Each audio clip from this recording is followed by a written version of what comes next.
알고도 속는 피싱 사기 이 코너와 함께라면 여러분은 피해를 막으실 수 있습니다. 그놈 목소리. 자, 오늘은 금융감독원 사금융대응팀 안신원 수석조사역 전화 연결하도록 하겠습니다. 조사역님 안녕하세요. 네, 안녕하세요. 자, 내일부터 법정 최고금리가 24%에서 20%로 인하가 됩니다.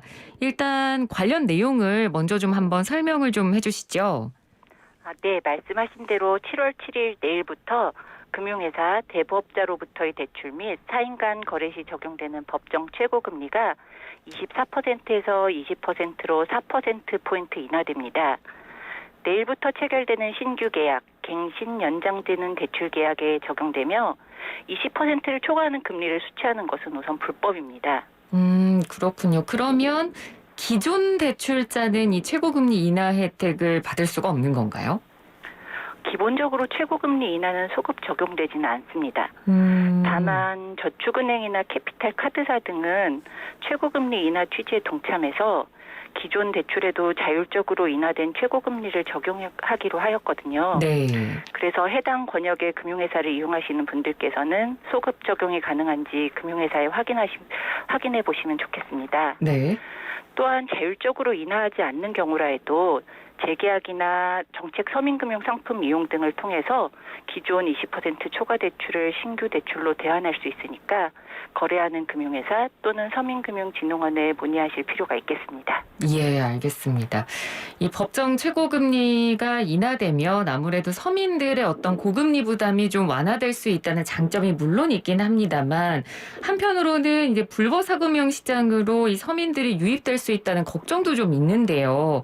이 관련한 규모가 얼마나 될까요?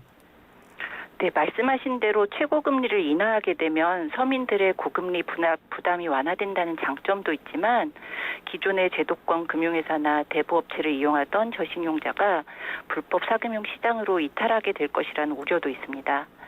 사실 불법 사금융 범죄는 음성적으로 이루어지기 때문에요.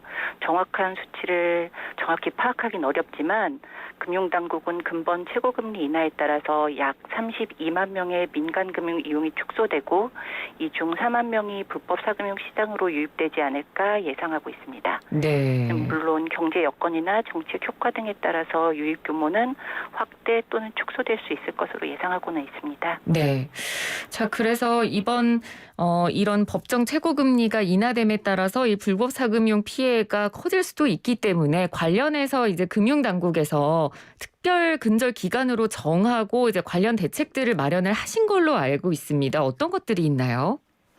네, 금융당국은 최고금리 인하로 서민들의 자금 이용 기회가 축소되지 않게 하기 위해서 안전망 대출 툴을 출시하고 기존 햇살론 17의 금리를 2%포인트 인하하는 등 저신용자를 위한 정책 서민금융 상품의 공급을 확대하였습니다.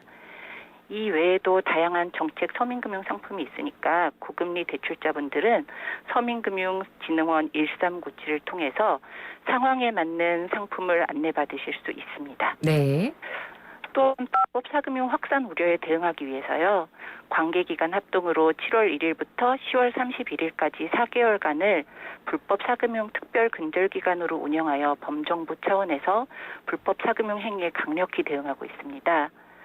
특별 근절기간 중에는 금감원을 포함한 경찰, 방통위 등 정부 관계기관이 합심해서 불법 대부 광고 차단, 불법 사금융 업자 단속 처벌, 피해 구제, 대국민 경각심 제고를 추진해서 국민들의 불법 사금융 피해가 최소화되도록 총력을 기울일 예정입니다. 네. 아무래도 관련한 불법 광고라든지 보이스피싱 같은 범죄도 좀 증가할 것으로 예상이 되기 때문에 관련한 이런 범죄들의 수법을 미리 좀 방송을 통해서 알려주시면 들으시는 우리 청취자 여러분께서도 좀 미리 경각심을 갖고 대비하실 수 있을 것 같거든요. 주로 어떤 수법들이 사용이 될까요? 네, 안 그래도 법정 최고금리 인하를 틈타서 급전이 필요한데도 금융회사나 등록 대부업체로부터 대출을 받지 못하는 사람들을 유인하기 위한 불법 대부 광고가 기승을 부리고 있습니다. 예. 이러한 불법 광고는 금융기관을 사칭하기도 하고 정부 특례 보증 대출 지원, 또는 저금리 대환 대출 등을 빙자해서 급전이 필요한 서민들을 유인하고 보이스피싱 등의 범죄 행위로 이어지는 경우가 많습니다.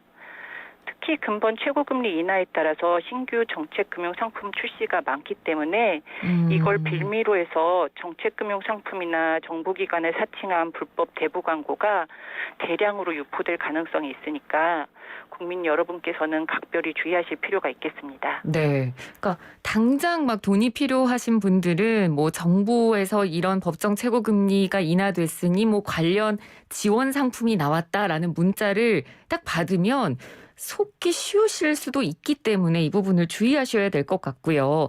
만약에 이런 문자나 내가 전화를 받았다 그러면 어떻게 대응해야 할까요? 우선은 국민행복기금이나 또는 그 서민금융진흥원 같은 정부기관이나 대형 금융회사는 문자, 전화를 통한 대출 상품 광고를 하지 않는다는 사실을 명심하셔야 됩니다. 따라서 이러한 대부 광고를 접했을 때는 가능한 한 대응을 하지 않는 게 좋으시고요. 네. 만약에 필요하시다면 유선 전화를 이용해서 해당 정부기관 또는 금융기관의 대표번호로 직접 전화해서 확인하시거나 금융회사 창구로 직접 방문해서 확인하시는 게 좋습니다. 특히 누구나 대출, 신용불량자 대출 등의 상식을 벗어난 문구 또는 은어를 사용하는 경우가 많아서 네. 이런 문자는 사기 문자일 가능성이 매우 높으니까 주의하시기 바랍니다. 네. 그럼에도 불구하고 문자나 광고를 통해서 대출을 진행하시게 되는 경우가 생긴다면요. 금융소비자 정보 포털 fine.fss.or.kr에서 금융회사 이름이나 전화번호를 이용해서 제도권 금융회사 여부를 반드시 확인하고 진행하시기 바랍니다. 네. 마지막으로 불법으로 추정되는 대출 광고 문자를 받으신다면 금감원 불법사금융신고센터 1332 또는 한국인터넷진흥원 118로 신고하여 주시기를 당부드립니다. 네, 알겠습니다. 오늘 말씀 잘 들었습니다. 고맙습니다. 네. 네, 지금까지 금융감독원 사금융 대응팀의 안신원 수석주사역이었습니다.